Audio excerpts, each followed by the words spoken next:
Hi, everyone. Welcome back to another episode of In the Community with Dr. Matt. And we're actually joined by Hannah today down at Insync Canines. And we were supposed to be there in person, but we're doing what we can right now with what we got. And we want to learn a little more about Hannah. And she is newer to that area. How long have you been there, Hannah? Since October. So we got the place in October. Yeah. Beautiful. Yeah. And we opened November. Thank you. Amazing. Did you want to give yourself a little intro there and let people know what you're about and where you're from? Yeah, absolutely. So I have been training dogs for about, 15 years now. I've been competing in agility for the last 11 years, but I was teaching at Campaign Dog Academy before, and then when Campaign closed, I opened up my own place here, and yeah, that's what happened since November. Neat. So you've been doing it for a while then? Yeah, I've been training for a while, so yeah. And how did you, what got you excited or passionate? What sparked you in the first place to do what you do? I got my own dogs 13 years ago. I got my first dogs 13 years ago. And I started into agility with them shortly after. And just after that, I was just addicted. And then when I started to teach at Campaign, I just really fell in love with helping people understand their dogs and working with people and problem solving with them. Neat. I love it. Yeah.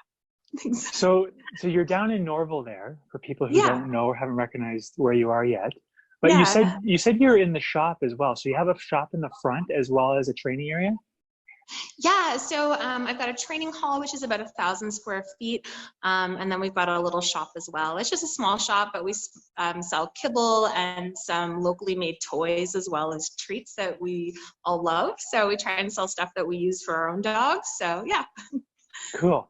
Did you want to give us a little tour of the front there? Are you in the front or the back right now? Yeah, I can bring it up to the front. Sure. Let's see what it looks like in there. Is it possible to switch this around, or is it? Oh yeah, you can turn us around. Let's see. Okay, I'm gonna try and do this. Oh my, but I don't know how. Or if you just physically turn the phone around so we get a look and we're familiar. Okay. You should edit that part. So, so these are like all the different types of treats we carry. So we've got all like healthy treats. We've got Kongs and slow feeders, different types of toys. I don't know if you can see these toys over here. We're a big fan of these toys. They're locally made in London. A friend of mine makes them and she just does a fantastic job. And then we carry this food for Mina. Most of the instructors here, they mostly feed this to their dogs. Like probably 80% of our instructors feed for Mina. And it's it's a good brand. It's from Italy and our dogs do really well on it. So so we've been selling that at the store. So what it makes it so unique, the brand? Is there something in particular that most of the instructors and yourself like? Yeah, it's just really high quality ingredients. So they use GMO free food, no fillers. It's made in Italy, so they have a higher standard of what goes into their food. So no byproducts. It's all like really high quality ingredients, human grade food. So okay, so you eat it yourself. You wouldn't try it. You wouldn't go that far. Okay. I'm not that desperate. Goodness. So who's the little friends you got in the background there? Oh yeah, so this is my border collie, that's her. She's a 3-year-old border collie, so she's my main competition dog right now, so I do agility with her. And this is my Belgian Malinois, that's Hunter.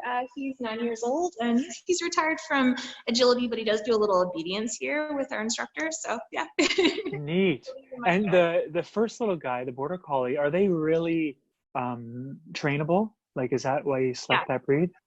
Okay. Yeah, they're pretty common in agility. That's what a lot of people get, just because they're quite fast, they're quite trainable. Unfortunately, that trainability sometimes makes them not great pets because they're so busy and they're so smart. So they're great though if you want to do any sort of competition. But as pets, they don't always make the best pets because they're so busy. Okay. And when do you usually do competition? Like, is there a season or how does it work? Yeah, so unfortunately right now our competition season's kind of been put on hold. I was actually supposed to be competing next weekend at one of the Easter weekend? Yeah, but it's been canceled. Everything's been put on hold. So usually though this would be our busy time where we'd start to gear up and start to get into competition, but yeah, we'll see what happens. Hopefully it'll pick back up soon because it's kind of the highlight of our year. We work all year for it to go out and compete. So yeah, hopefully we'll get to eventually. Yeah, I can appreciate that. Yeah. Goodness. And then what happens usually in spring? You're really busy with agility competition and whatnot, and then you come down off that, or does it continue? Yeah, so usually we start to compete in, beginning of April. We start to do some of the spring cups, and then our like big national event is at the end of the summer in August, at the end of August. So that's when you have to qualify for, and it gets you points to make the world team, which was kind of on our radar this year. Yeah, but plans change. Of course. And where's the world team? Where do you compete for that? What's that? Sorry, where do you compete for the world team? It changes. So usually it tends to be over in Europe, like Netherlands is pretty typical. They've had them in Germany, they've had them in England, so they're all over the place. So it's really cool, and it's been something I've been working to for a while. But I was hoping this would be our year, but it might be. It might not be till next year. So you got to keep him in shape for next year, then, I guess. Yeah. Going. We have. Yeah, we hike a lot. That's our big thing is hiking, but we also have like a lot of, I don't know if you can see all the different, those are all dog fitness equipment. And she also has her own little treadmill. So it's a special dog treadmill. So we do a lot of stuff. They are far better taken care of than I am because she does like acupuncture and physio and chiropractor. Wow. None of the things that I get. So that's amazing. Like that, yeah. Neat. And then from there, like, is that one way you train when you're on the trails? What's that? Oh, when they're on the trail, they're just running. Yeah, that's just like their exercise. But no, I train at home because I've got a couple acres at home, so we've got some equipment there that I work on with them. Yeah, so yeah. And now, if you're just beginning or you're at home and someone hasn't quite made it to your door yet, what would you recommend when someone gets a puppy? Like, is there a tip you want to share with them, or the number one thing you've always done?